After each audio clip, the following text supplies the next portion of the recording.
I'm holding a bottle of pills that will kill my boss in 6 hours. My hands won't stop shaking. Because right now, at 3:17 in the morning, I'm standing in his bathroom making a choice that will either save his life or destroy mine. His wife already switched his heart medication with something lethal. She thinks her plan is perfect. She thinks no one knows. But I know. I've known for 2 days. And in exactly 6 hours and 13 minutes, when Marcus Crawford takes his morning dose, everything will either go according to my plan or we'll both be dead. My name is Patricia Miller. For the last 5 years, I've been the live-in housekeeper for the Crawford family in Boston's Beacon Hill neighborhood. I have a small suite on the 3rd floor of their brownstone, my own bedroom, bathroom, and a sitting area that overlooks the garden. It's been my home. These people have been my family, or at least I thought they were. Marcus Crawford is 52 years old, a successful medical malpractice attorney with kind eyes and a laugh that fills rooms. He also has dilated cardiomyopathy, a serious heart condition that requires precise medication twice daily. Every morning at 7 a.m. and every evening at 7 p.m., he takes a small white pill that keeps his heart functioning properly. Without it, his heart could fail. With the wrong medication, his heart will definitely fail. And 2 days ago, I discovered that someone very close to him has been planning to give him exactly that. The wrong medication disguised as the right one. Before we go deeper, let us know in the comments where you're watching from. We'd love to hear from you. And if you're new here, click on the subscribe button so you never miss any of our upcoming videos. It was a Tuesday morning, December 10th, around 10:15 a.m. Vanessa Crawford was supposed to be at her Pilates class at the club. She goes every Tuesday and Thursday like clockwork. Same instructor, same time slot. I was in the 2nd floor hallway carrying fresh linens to the master bedroom when I heard her voice coming from Marcus's study. The door was slightly ajar, and something about her tone made me stop. It wasn't the voice she used with Marcus or with me. It was lower, more intimate, almost conspiratorial. I stood there in the hallway, my arms full of Egyptian cotton sheets, and listened to Vanessa Crawford plan her husband's murder. "I'm telling you, Derek, it's absolutely foolproof," she said, her voice carrying that edge of excitement people get when they think they've solved an impossible puzzle. Marcus's cardiomyopathy makes this perfect. His doctor has warned him repeatedly about medication interactions.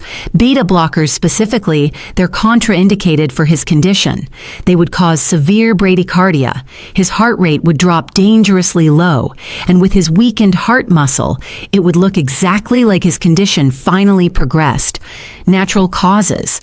No investigation, no questions.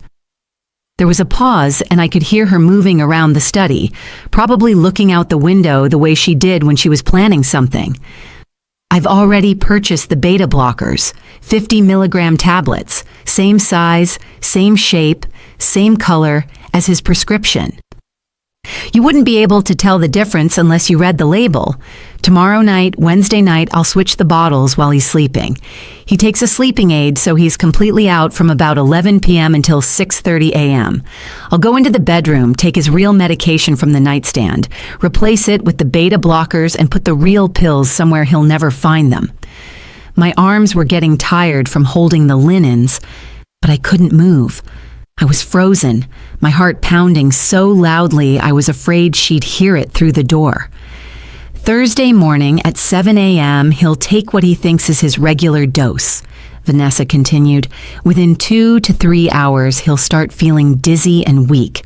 By early afternoon, his heart rate will have dropped to critical levels.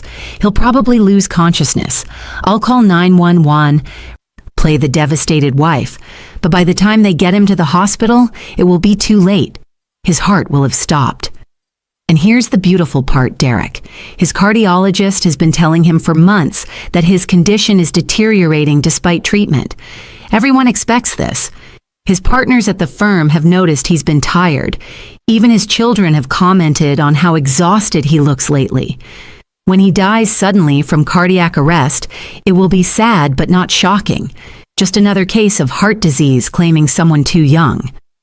I heard Derek's voice then, tinny and distant through speakerphone. And you're absolutely sure no one will question it? What about the housekeeper? Patricia, right? Doesn't she live there? Vanessa laughed, and it was the same warm laugh she used when Marcus brought home flowers or when I served her favorite meal. Patricia is on the 3rd floor in her own suite.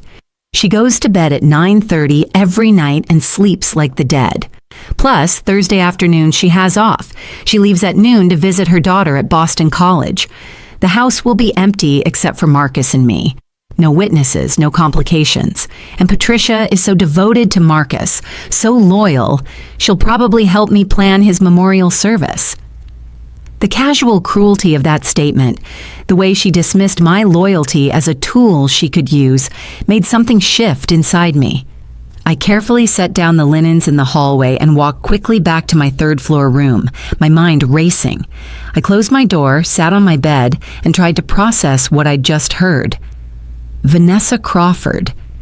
The woman who'd hired me 5 years ago, who'd given me Christmas bonuses and asked about my daughter's college applications, who'd seemed like the perfect wife and mother, was planning to murder her husband. And she was going to use his own heart condition, the thing he struggled with every single day, as her weapon. I spent the next hour pacing my small sitting room, trying to decide what to do. Call the police? But what would I tell them?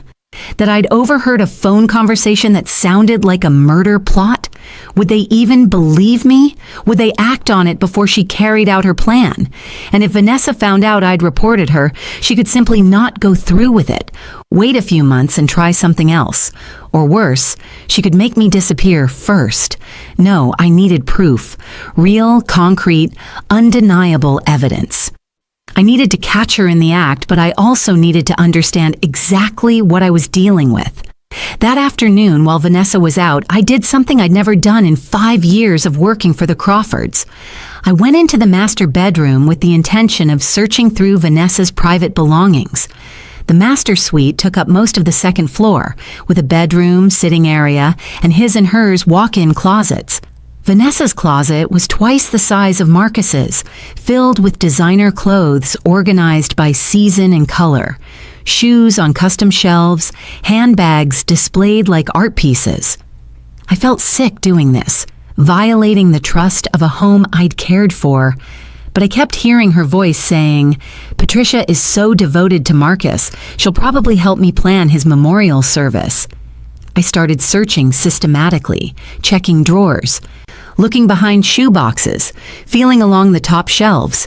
I found it after about 20 minutes, hidden inside a Louis Vuitton bag that still had the price tag attached, $3,200. Inside the bag was a locked metal box, and after another 15 minutes of searching, I found the key taped underneath a drawer in her jewelry cabinet. When I opened that box, my hands started shaking. Inside were love letters, dozens of them, handwritten on expensive stationery, passionate letters between Vanessa and Derek Morrison. They went back 8 months, talking about being together, about starting their life over, about finally being free.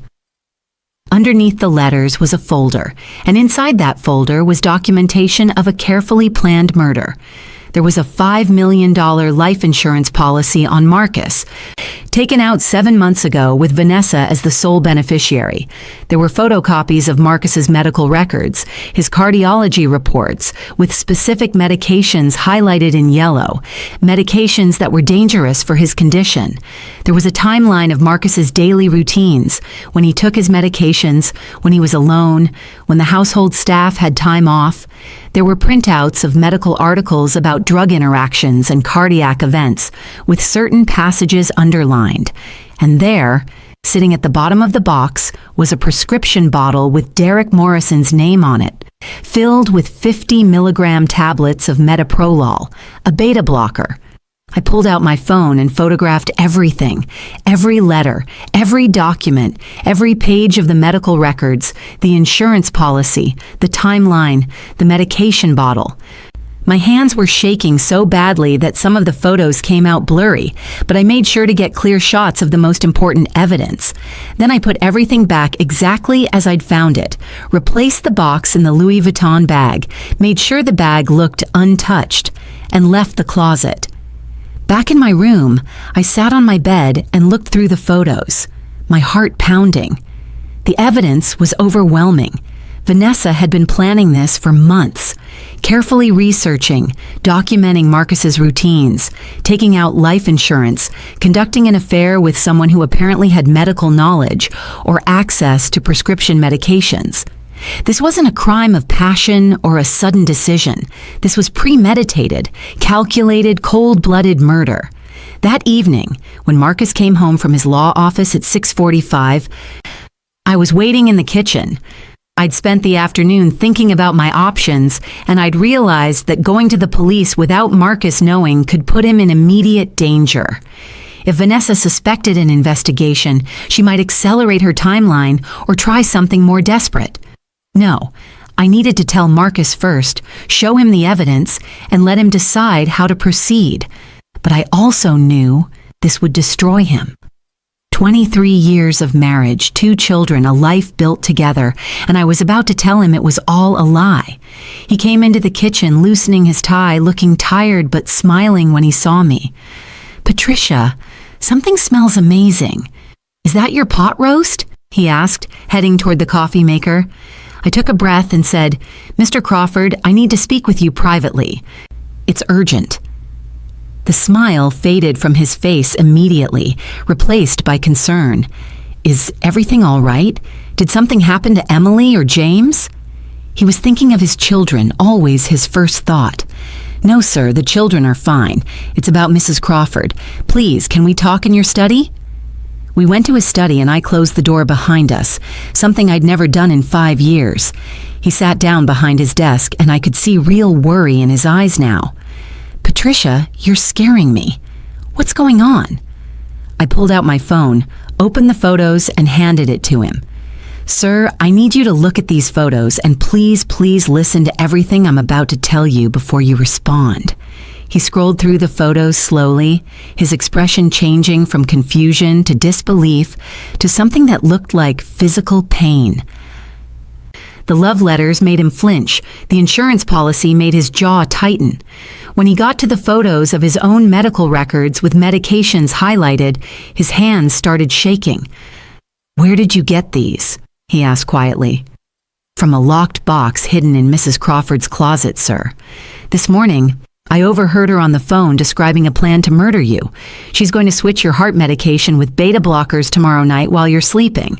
Thursday morning, you'll take what you think is your regular dose, but it will be medication that's deadly for your condition. Within hours, you'll go into cardiac arrest. She expects you to die before you reach the hospital, and she's planned it so it will look like your heart condition naturally progressed." Marcus set my phone down on his desk very carefully, as if it might shatter. For a long moment, he just sat there, staring at nothing. Then he said, 23 years. We've been married for 23 years. Our children are in college. We just celebrated our anniversary in October. We went to Maine. She planned the whole trip. She seemed so happy." His voice cracked. "How long has this been going on? These letters, they're dated back to April. She's been planning this since April?" I nodded, not trusting my voice. "And this Derek Morrison, do you know who he is?" Marcus asked. "From the letters, he seems to be the man she's having an affair with. The beta blocker prescription is in his name, so he either has a heart condition himself or he has access to prescription medications somehow. I haven't been able to find out more than that." Marcus stood up and walked to the window, looking out at the garden. "She's right about my condition," he said quietly. "My cardiologist has been concerned. The medication helps, but my heart muscle is weakening. He told me last month that I might need to consider more aggressive treatment, maybe even a transplant evaluation in the next few years. But I'm managing. I'm functional. I work. I play tennis on weekends. I'm living my life. And she was going to take that away from me. She was going to use my own condition to kill me." He turned back to me, and I saw something I'd never seen in Marcus Crawford's face before. Not sadness, but rage. Why are you telling me this, Patricia? You could have just gone to the police. Why risk getting involved? Because you've been kind to me for 5 years, sir. Because you paid for my daughter's tuition when I was struggling. Because you've treated me like family, and because I couldn't let this happen without giving you a chance to stop it. He looked at me for a long moment, then nodded slowly. Okay, we need to think this through carefully. If we go to the police right now with this evidence, what happens? They might investigate, they might bring her in for questioning, but until she actually switches the medication, until she actually commits an overt act, it's hard to prove conspiracy to murder. A good lawyer, and she'll get a good lawyer, could argue that the love letters are just an affair. The insurance policy is just financial planning, and the medication research is just her being concerned about my health. But sir, the bottle of beta blockers in her closet, that's pretty damning evidence, I said. It's a controlled substance in someone else's name.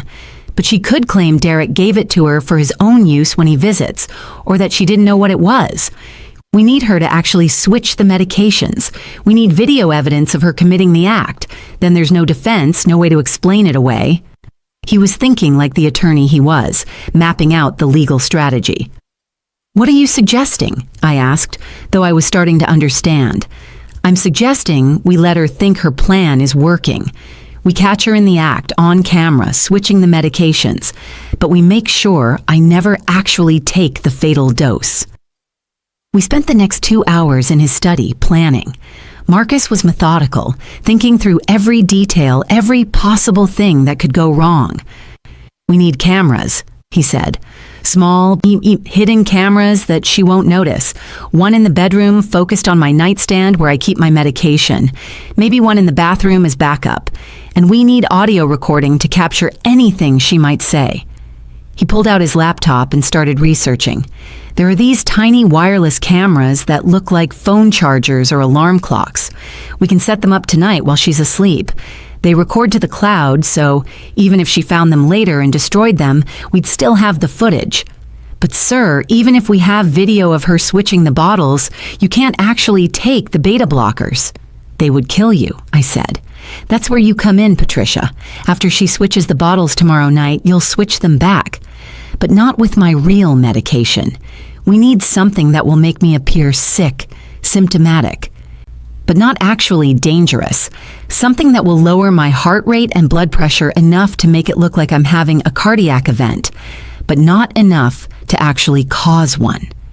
He was already searching on his computer.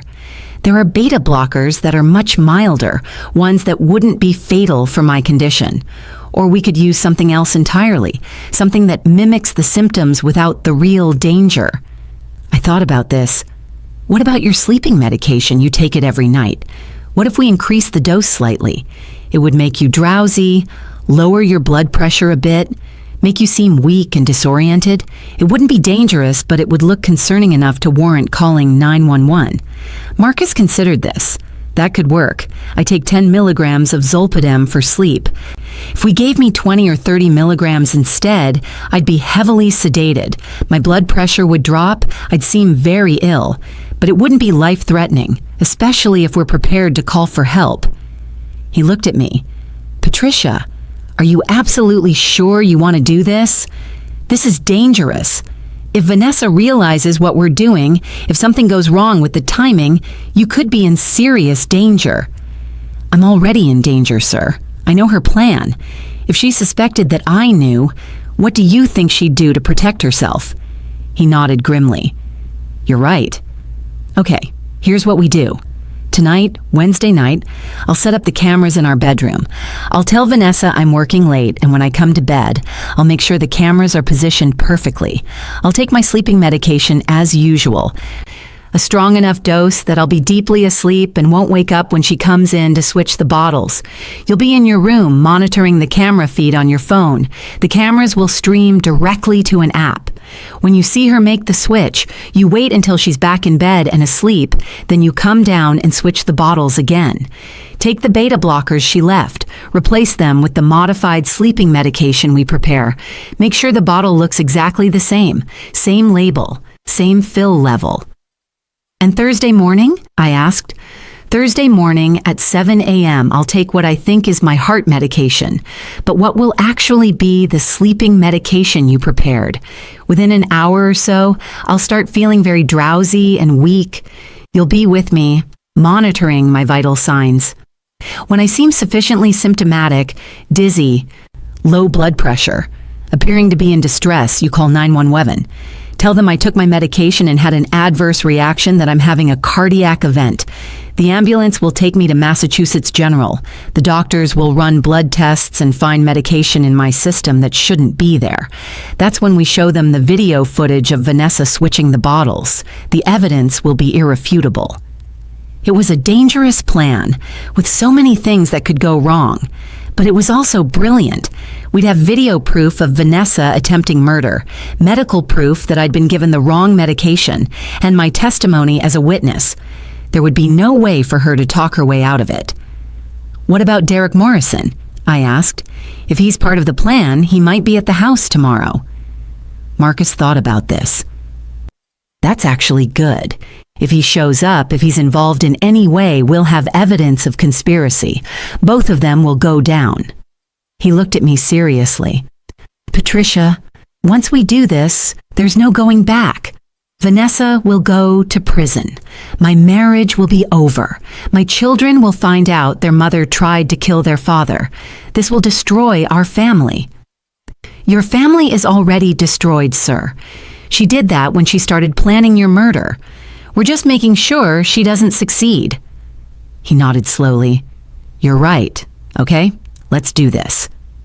We spent the next hour preparing. Marcus ordered tiny wireless cameras online with same-day delivery. I went to the pharmacy and bought extra Zolpidem, telling the pharmacist I was picking it up for my employer who'd run out, and bought empty prescription bottles that looked identical to Marcus's medication bottles. We had to match the label exactly, so I photographed Marcus's real bottle and printed out a replica label on his office printer. By midnight, we had everything ready. Wednesday night, December 11th, was the longest night of my life. Marcus came home from work and acted completely normal. He had dinner with Vanessa. They watched television together. They seemed like any married couple on any ordinary evening. I served dinner, cleaned up, and went upstairs to my third-floor room at my usual time, 9:30 p.m. But I didn't go to sleep. I sat in my room with my phone, the camera app already open, waiting. Marcus had installed the cameras that afternoon while Vanessa was at a charity luncheon. One was hidden inside a digital alarm clock on his nightstand, positioned perfectly to capture the medication bottles. Another was hidden in a smoke detector on the ceiling, giving a wider view of the bedroom. Both were recording continuously and streaming to the app on both our phones. At 10:15, I watched Marcus and Vanessa enter the bedroom on my phone screen. They seemed to be having a normal conversation, getting ready for bed. Marcus went into the bathroom and I knew he was taking his sleeping medication, a strong dose that would put him into a deep sleep. He came back out, climbed into bed, and within 20 minutes I could see his breathing had deepened.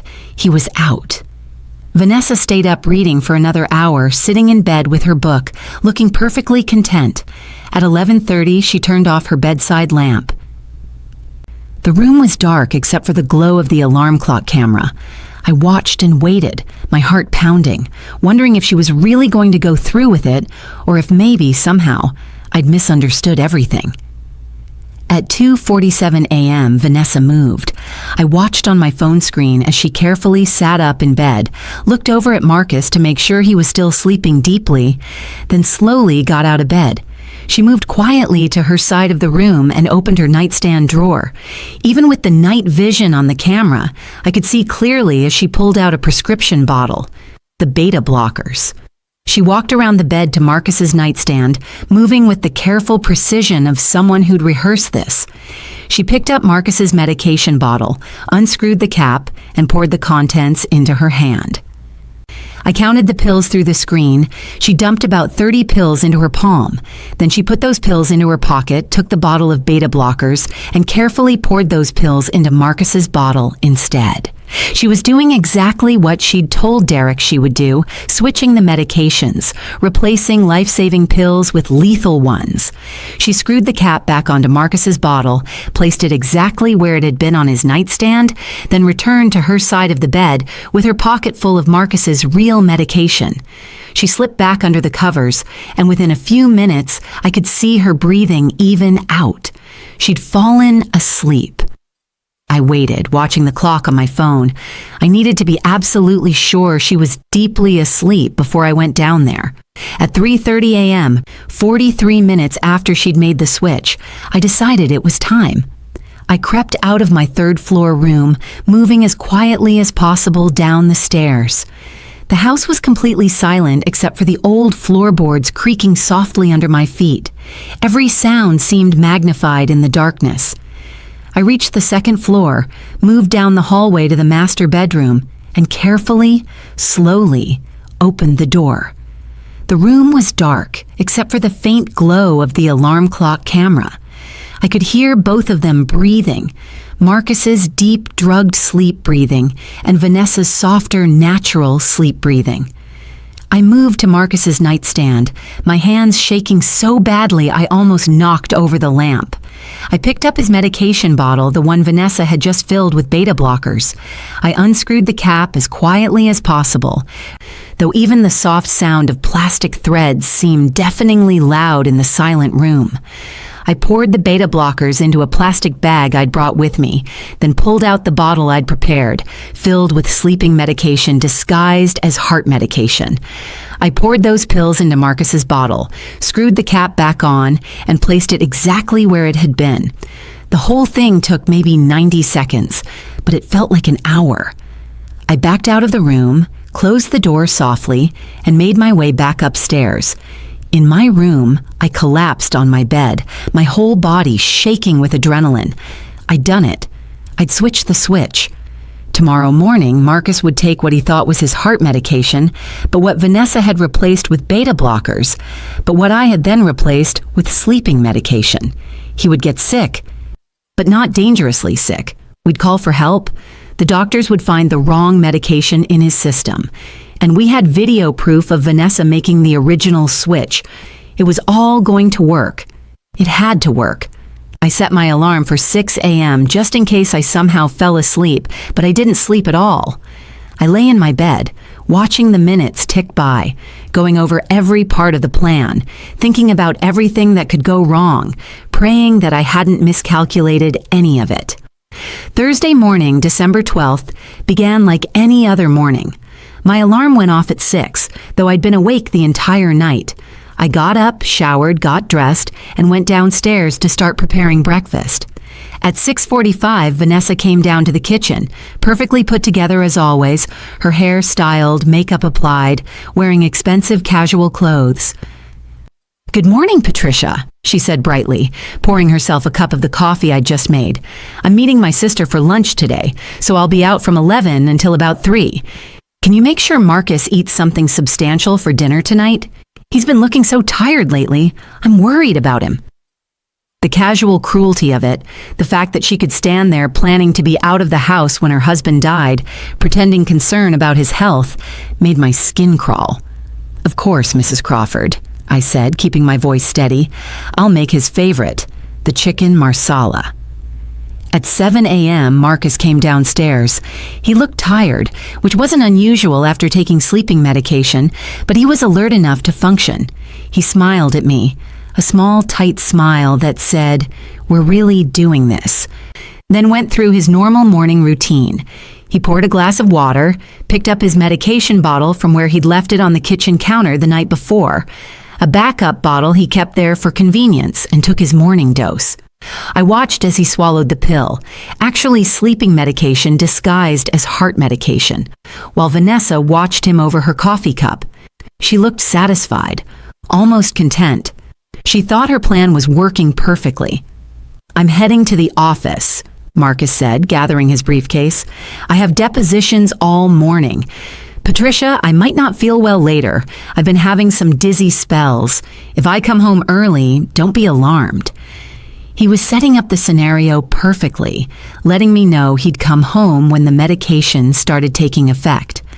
Vanessa left at 10:45, saying goodbye, telling Marcus she'd have her phone on if he needed anything, playing the devoted wife right up until the moment she walked out the door. The second her car pulled out of the driveway, Marcus called me. "Patricia, I'm on my way home. I'm starting to feel the effects. I'm dizzy and my heart rate feels slow. I'm okay to drive, but I'll be there in 15 minutes. I waited by the front door, watching out the window. True to his word, Marcus's BMW pulled into the driveway 14 minutes later. He got out slowly, using the car door to steady himself, and I could see he wasn't faking the symptoms. The sleeping medication was working, making him genuinely drowsy and unsteady. I helped him inside and into the living room. He sat down heavily on the couch. "My heart rate is 52, he said, checking his smartwatch. "Blood pressure is low. I feel very weak, very tired. Patricia, I think we need to call 911 now before this gets worse." I pulled out my phone and dialed. "911, what's your emergency?" The operator answered. "My employer is having a medical emergency," I said, keeping my voice urgent but controlled. "He has dilated cardiomyopathy, and he's experiencing severe dizziness, weakness, and low heart rate.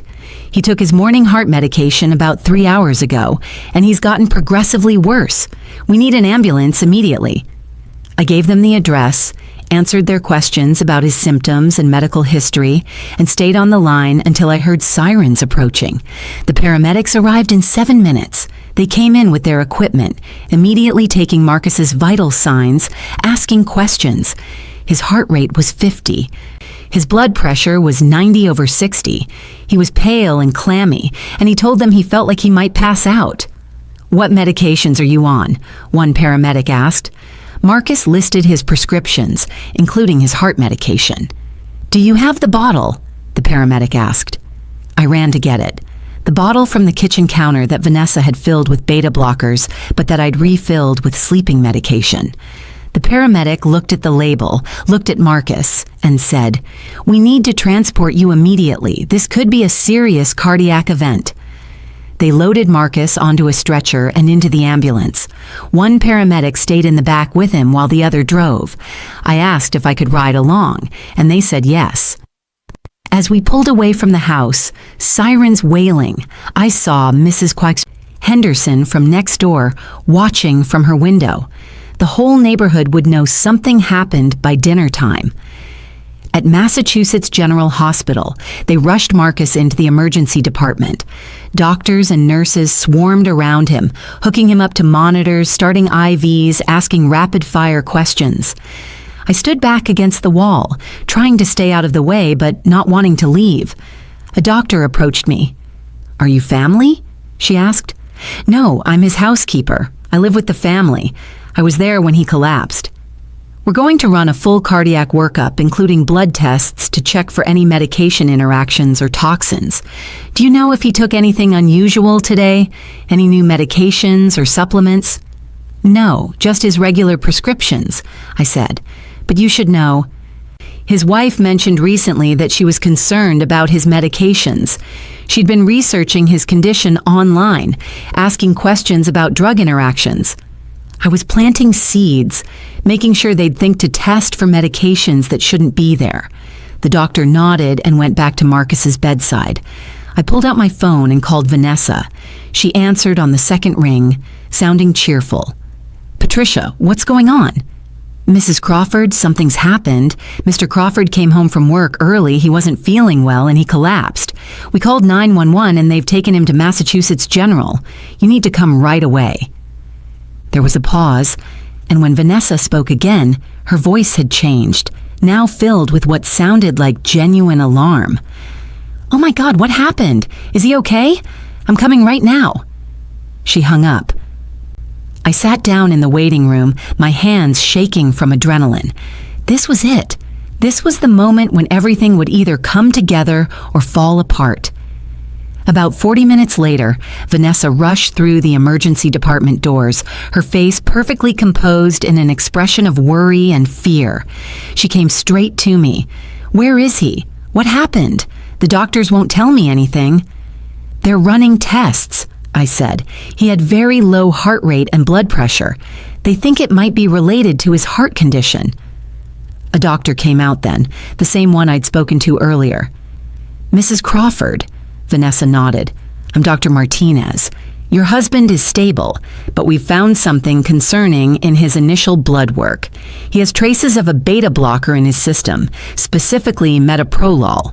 But according to his medical records, he's not prescribed any beta blockers. In fact, with his specific condition, beta blockers are contraindicated and potentially dangerous.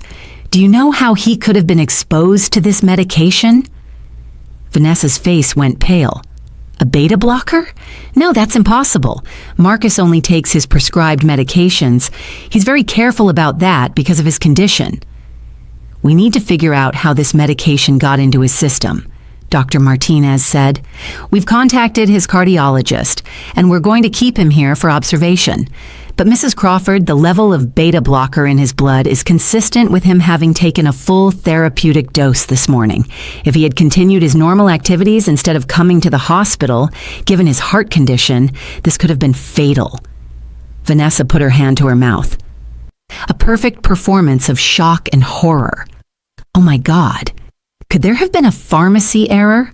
Could they have filled his prescription wrong? That's when I spoke up. "Dr. Martinez, there's something you should know. I have video footage from the Crawford home that might be relevant to this situation." Everyone turned to look at me. Vanessa's eyes went wide, and for just a second, I saw real fear flash across her face before she controlled it. "What are you talking about, Patricia?" she asked, her voice tight. I pulled out my phone. "Mr. Crawford had security cameras installed in the house recently. Last night, one of those cameras captured footage of someone entering the bedroom and tampering with his medication bottle.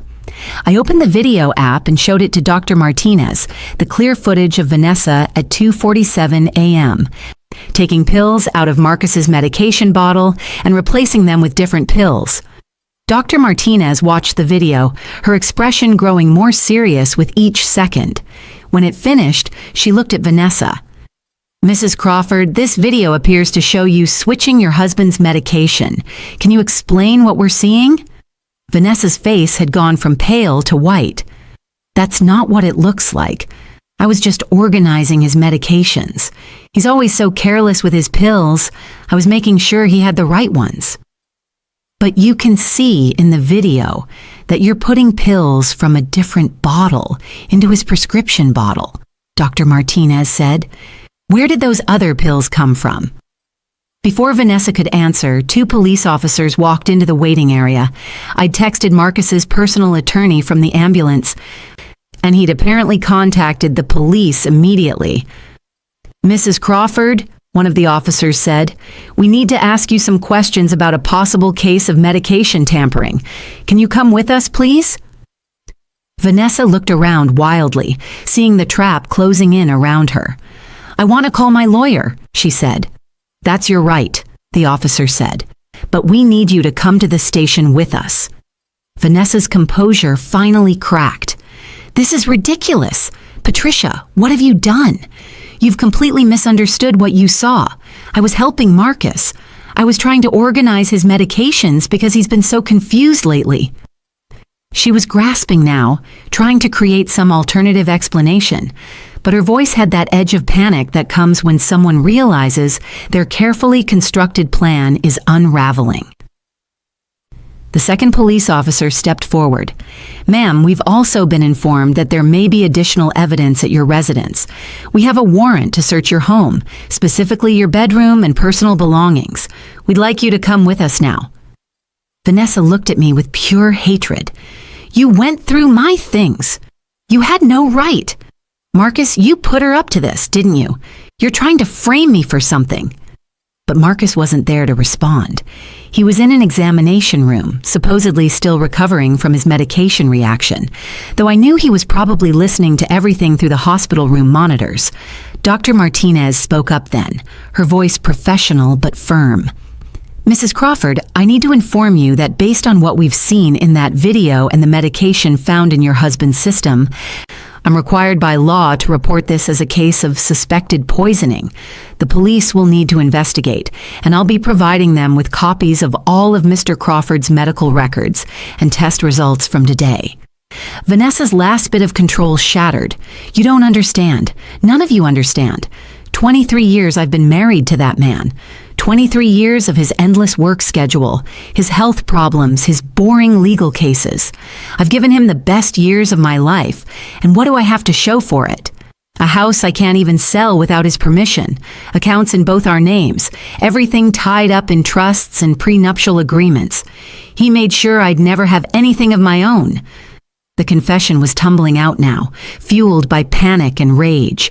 Derek offered me a real life, a chance to start over with someone who actually appreciates me. But I couldn't just leave Marcus. I'd walk away with nothing. The prenup makes sure of that. So yes, I researched his medications. Yes, I found out what would kill him in a way that looked natural. And yes, I was going to do it. I was going to finally be free of him and have the money to build a real life. But clearly this interfering housekeeper, who I've paid and housed for 5 years, decided to betray me instead of minding her own business. The police officers exchanged glances. One of them said, Mrs. Crawford, you have the right to remain silent. Anything you say can and will be used against you in a court of law. But Vanessa wasn't listening. She was staring at me. How long have you known? How long have you been spying on me? Her voice was shaking with fury. 2 days, I said quietly. I overheard your phone conversation with Derek on Tuesday morning. I heard you planning everything. Vanessa laughed, a sharp, bitter sound. 2 days. In 2 days, you destroyed everything. I spent 8 months planning this. 8 months researching, preparing, making sure every detail was perfect. And you ruined it all in 2 days. One of the police officers took Vanessa by the arm. Ma'am, we need to go now. You can call your attorney from the station. As they led her toward the exit, she turned back one more time. You know what the funny thing is, Patricia? I actually liked you. I thought you were loyal. I thought you understood your place in this family. But you're just like everyone else, ready to turn on me the second it benefits you. I didn't respond. There was nothing to say. I watched as they took her out of the emergency department, her designer handbag clutched in her hands, her carefully styled hair slightly disheveled now, her perfect facade finally crumbling. Dr. Martinez looked at me. You may have saved his life. If Mr. Crawford had taken a full dose of beta blockers and not sought medical attention with his heart condition, he almost certainly would have died within hours. I know, I said. That's why I had to do something. She nodded. The police are going to want to talk to you as well. You're a witness and you have evidence they'll need for their case. Are you prepared for that? Yes, I said. I have all the photos I took from her closet, the video footage from the bedroom cameras, and I kept the beta blocker pills that she put in Mr. Crawford's bottle. I have everything they need. 2 hours later, I was sitting in Marcus's hospital room. They'd moved him out of the emergency department and into a regular room for observation, though the doctors had confirmed he was going to be fine. The sleeping medication had mostly worn off, and his vital signs were back to normal. He looked exhausted, but relieved. You did it, he said quietly. You actually pulled it off. When I heard her confessing in the waiting room, I couldn't believe it. She just admitted everything. She panicked, I said. When people panic, they make mistakes. She saw her perfect plan falling apart and she couldn't control her reaction. There was a knock on the door and a police detective came in. He introduced himself as Detective Raymond Santos from the Boston Police Department. Mr. Crawford, I'm glad you're recovering well. I need to ask you some questions about what happened if you're feeling up to it. Marcus nodded. I'm ready. Detective Santos pulled out a notebook. Let's start from the beginning. When did you first become aware that your wife was planning to harm you? Marcus told him everything, how I'd overheard the phone conversation, how I'd found the evidence in Vanessa's closet, how we'd decided to set up cameras to catch her in the act, how we'd planned the counter switch to protect Marcus while still gathering evidence. The detective listened carefully, taking notes. So you knowingly took a different medication this morning, medication that would make you appear ill but wasn't actually dangerous. That's correct, Marcus said. We couldn't let me actually take the beta blockers she'd left. That would have killed me. But we needed to create a situation where medical professionals would test my blood and find the wrong medication in my system. That way, combined with the video evidence of her switching the bottles, we'd have irrefutable proof of attempted murder. Detective Santos turned to me. Ms. Miller, you have the original beta blocker pills that were in Mr. Crawford's medication bottle. After Mrs. Crawford switched them, I pulled out the plastic bag I'd been carrying in my purse. Right here, I also have the love letters, the insurance policy documents, the medical records she'd compiled, all photographed from her locked box. And I have the video footage from multiple cameras showing her entering the bedroom at 2:47 a.m. and switching the medication bottles. I handed over my phone with the video app still open. The detective watched the footage twice, then looked up at both of us. This is one of the most thoroughly documented attempted murder cases I've ever seen. Mrs. Crawford is currently being held at the station. She's already said quite a bit without her lawyer present, and from what we've gathered, she's going to have a very hard time explaining any of this away. We'll also be bringing in Derek Morrison for questioning. Based on the prescription bottle with his name that we found in Mrs. Crawford's closet, he's likely an accomplice. What happens now? Marcus asked. Detective Santos closed his notebook. We'll complete our investigation, collect all the evidence, and present the case to the district attorney. Based on what we have, premeditated attempted murder, conspiracy, and several other charges, Mrs. Crawford is looking at significant prison time if convicted. Mr. Morrison as well, depending on his level of involvement. You'll both need to testify, probably at a grand jury hearing first, then at trial if it goes that far. Most cases like this end in plea deals once the defendant realizes how strong the evidence is, but we'll see. After the detective left, Marcus and I sat in silence for a while. Finally, he said, I need to call Emily and James. They need to hear this from me before they see it on the news or hear it from someone else. His children, both in college, both with their own lives now, about to learn that their mother had tried to murder their father. Do you want me to leave? I asked. No, stay, please. I'm going to need support getting through these conversations. He called his daughter first. Emily was 21, a senior at Dartmouth. I could only hear Marcus's side of the conversation, but I could imagine her shock and disbelief. Emily, honey, I need you to sit down. Something's happened, and I need to tell you before you hear it from anyone else. Your mother has been arrested. She was planning to hurt me, to kill me, actually, and Patricia, our housekeeper, discovered the plan and helped stop it. No, this isn't a misunderstanding. There's video evidence, there's a confession. I'm okay, I'm safe, but your mother is going to prison. There was a long pause while Emily apparently responded. I know this is devastating. I know you can't believe it. I couldn't believe it either. But it's true, honey. I'm so sorry you have to go through this. The call with his son James, 19 and at Cornell, was similar. Disbelief, shock, questions Marcus couldn't fully answer yet because the investigation was ongoing. Both conversations ended with Marcus promising to call them again soon, to keep them updated, to be there for them, even though their world had just been turned completely upside down. When he hung up after the second call, he put his face in his hands. They sounded so broken, he said. James kept asking if there was any chance this was all a mistake, if maybe we'd misunderstood what Vanessa was doing. How do I tell my son that, no, there's no mistake, his mother really did try to kill his father? You tell him the truth, I said. You tell him that sometimes people we love are capable of terrible things. But that doesn't change the fact that he's loved, that you're here for him, that his life will go on even though it's been forever changed. You tell him that evil actions don't define the people who love the person who committed them. Marcus looked at me. When did you become so wise? I've had 5 years of living with your family, watching how you handle difficult situations, learning from you. You taught me that the right thing to do isn't always the easy thing to do. The next few weeks were a blur of police interviews, lawyers, and media attention. The story broke in the Boston News, prominent attorney's wife arrested for attempted murder, and suddenly the quiet Beacon Hill brownstone was surrounded by news vans and reporters. Marcus was released from the hospital the next day with a clean bill of health.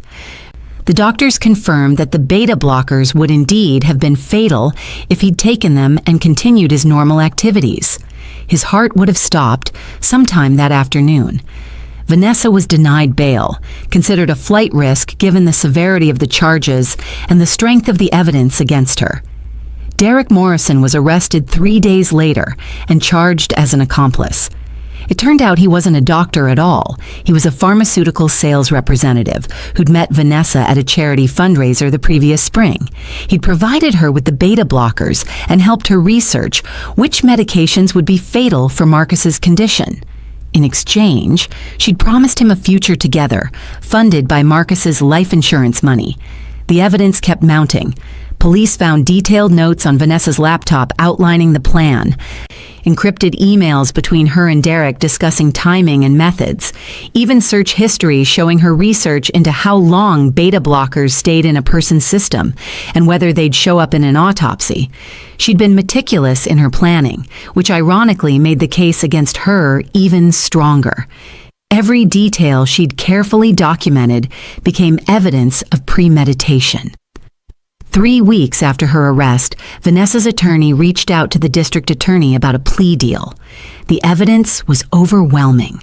The video footage of her switching the medications was damning, and her own confession in the hospital waiting room had been witnessed by multiple people, including medical staff and police officers. Going to trial would be pointless. She agreed to plead guilty to attempted murder and conspiracy in exchange for the prosecution recommending a sentence of 30 years with the possibility of parole after 25. Derek Morrison took a similar deal, 15 years with parole possible after 12. The day Vanessa entered her guilty plea, Marcus asked me to come with him to the courthouse.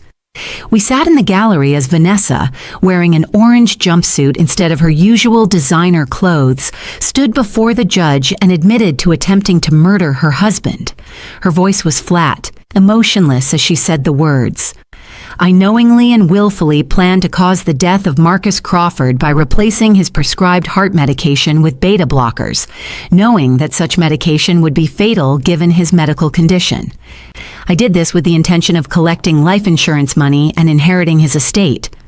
The judge asked if she understood that by pleading guilty, she was giving up her right to a trial. She said yes. The judge asked if anyone had forced or coerced her into this plea. She said no. Then the judge asked if she had anything to say before sentencing. Vanessa looked up for the first time, scanning the courtroom until her eyes found Marcus. I'm not sorry for wanting a different life, she said quietly. I'm only sorry that I wasn't brave enough to just ask for a divorce. I let fear of financial insecurity turn me into someone I don't recognize. My children deserve better than this. Marcus deserved better than this. The judge's expression was stern. Mrs. Crawford, you didn't just want a different life. You planned to murder your husband to get that life. There's a profound moral difference. I'm sentencing you to 30 years in state prison with the possibility of parole after 25 years. You'll be eligible for parole at age 77. As they led Vanessa out of the courtroom, she looked back once at Marcus, her face filled with something that might have been regret. Then she was gone. Marcus stayed in the brownstone for another month before deciding to sell it. I can't live in a place where someone planned my death, he told me. Every time I walk into that bedroom, I see her switching those pills. Every time I sit in the living room, I remember collapsing there while the medication took effect. I need a fresh start. He bought a smaller place in Cambridge, closer to the hospital where I'd started working. Because yes, I went back to school. Marcus gave me a substantial reward for saving his life, $250,000, and insisted I use it to build a better future for myself. I enrolled in a nursing program at Bunker Hill Community College. The experience with Marcus, understanding medications and their effects, watching how the doctors and paramedics responded to his crisis, it had sparked something in me. I wanted to help people, to use what I'd learned to make a difference. Marcus wrote me a letter of recommendation that opened doors I never thought possible. Patricia Miller, he wrote, demonstrated extraordinary courage, intelligence, and moral clarity in the face of life-threatening circumstances. She is precisely the kind of person who should be in the healthcare profession. Emily and James came home during winter break. They were struggling, processing the reality that their mother had tried to kill their father. But they were also grateful that I'd intervened, that their father was still alive. "Thank you for saving our dad," Emily said to me one evening. "I don't know what we would have done if we'd lost him, especially knowing it was our own mother who'd done it." James was quieter about it, but before he left to go back to school, he hugged me. "You're a hero, Patricia. I know that word gets thrown around a lot, but you really are. You saved his life." Marcus and I stayed in touch. We'd meet for coffee every few weeks, and he'd update me on his life. He was in therapy, working through the trauma and betrayal.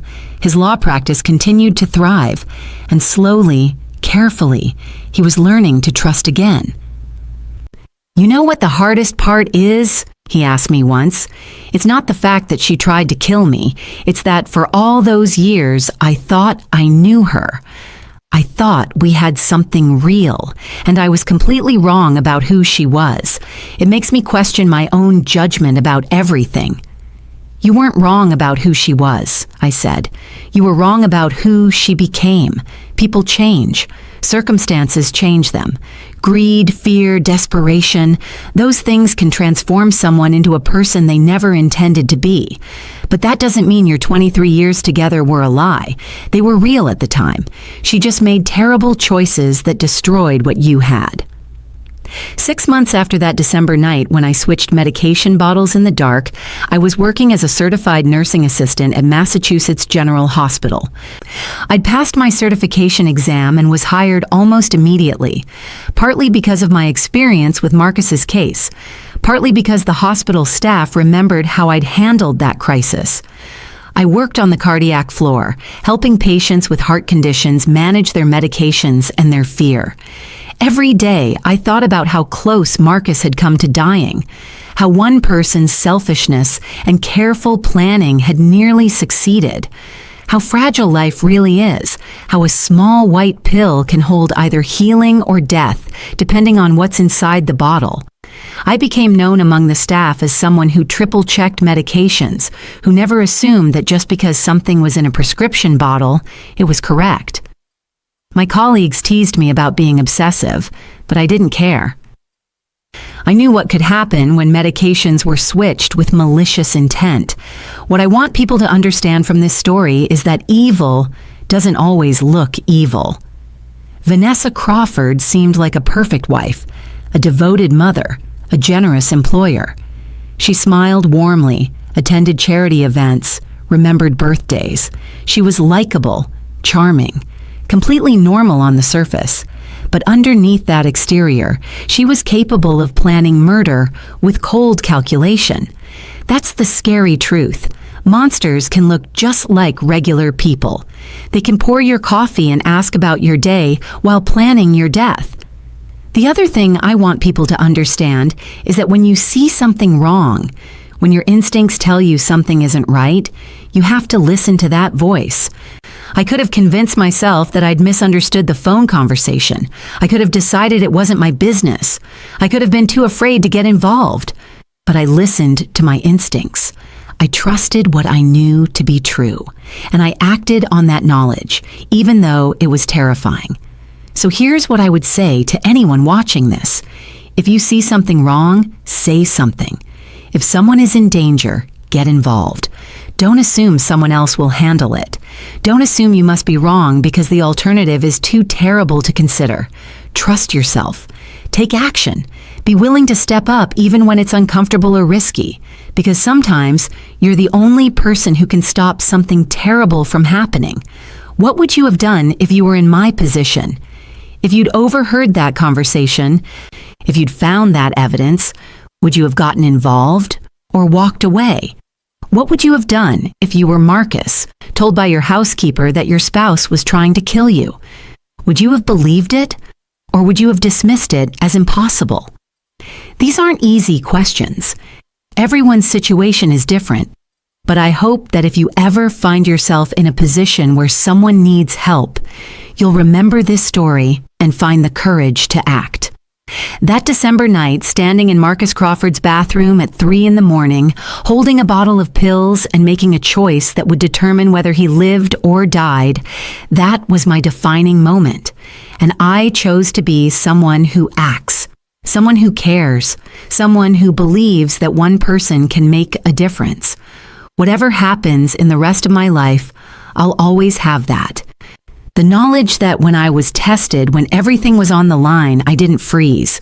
I didn't run away. I did what needed to be done. And because of that, a good man is still alive today. So I'll ask you, what would you have done? How do you think you would have reacted in that situation? Share your thoughts in the comments below. Tell us where you're watching from, and if this story resonated with you in any way. And if you haven't already, please subscribe to this channel for more true stories about real people facing impossible situations, stories about courage, survival, and the human capacity to do extraordinary things. Thank you for watching, and remember, you never know when you might be the person who has to make that choice. Be ready, be brave, and trust yourself.